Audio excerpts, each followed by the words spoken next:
Nah, model-model dukun sangat banyak ya.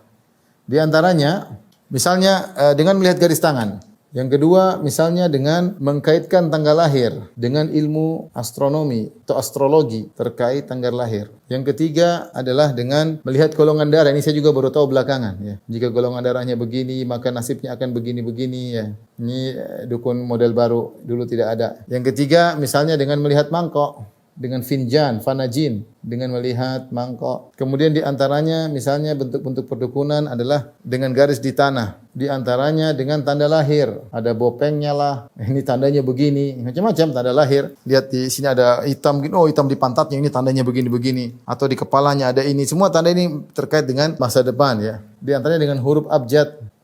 Kalau di Arab ada. Mereka menggunakan itu. Dengan huruf abjad. Kesimpulan ini semua adalah berusaha untuk mengetahui masa depan atau tanda-tanda atau argumentasi yang semuanya tidak logis.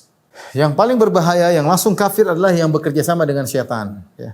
Nah, orang-orang yang mengaku mengetahui ilmu gaib dengan tanda-tanda seperti ini, bagaimana hukumnya? Hukumnya kafir menurut pendapat yang lebih kuat. Kenapa? Karena dia mengaku mengetahui ilmu gaib. Qul la ya'lamu fis samawati wal ardil ghaiba illa Allah. Katakanlah tidak ada satupun di langit dan di bumi yang mengetahui tentang ilmu gaib kecuali Allah Subhanahu wa taala. Malaikat tidak tahu ilmu gaib, jin tidak tahu ilmu gaib, dan Allah tidak pernah memberi celah untuk mengetahui ilmu gaib dengan cara-cara ini. Yang ada Allah kasih tahu ilmu gaib dengan wahyu misalnya. Sagittarius ya, dan macam-macam bintang-bintang yang barang siapa yang bulan ini bulannya Sagittarius maka nasibnya begini.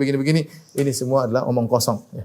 Ini adalah omong kosong. Dibantah oleh Imam Al-Qurtubi rahimahullahu taala, orang-orang yang mengkait-kaitkan nasib sial dengan tanggal lahir atau dengan astronomi bintang kelahirannya atau tanggal kelahirannya. Lihatlah bagaimana kejadian pesawat yang terjadi, pesawat yang meledak atau di zaman ulama dahulu kapal yang isinya mungkin ratusan orang, ribuan orang tenggelam. Taruhlah 2000 orang tenggelam di atas kapal, kapalnya tenggelam. Tapi 2000 orang tersebut bintangnya beda-beda. Mau Gemini, Sagittarius, Libra, Scorpio, bintang Venus, bintang macam-macam.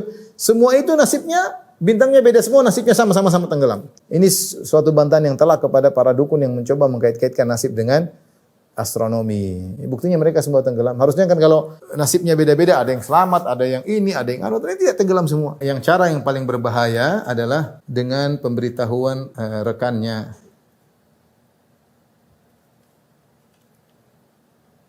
Rekannya dari kalangan jin. Nah, kalau yang ini, ikhwan, yang ini jelas kafir, ini jelas kafir.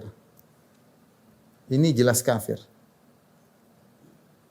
Karena kerjasama dengan jin.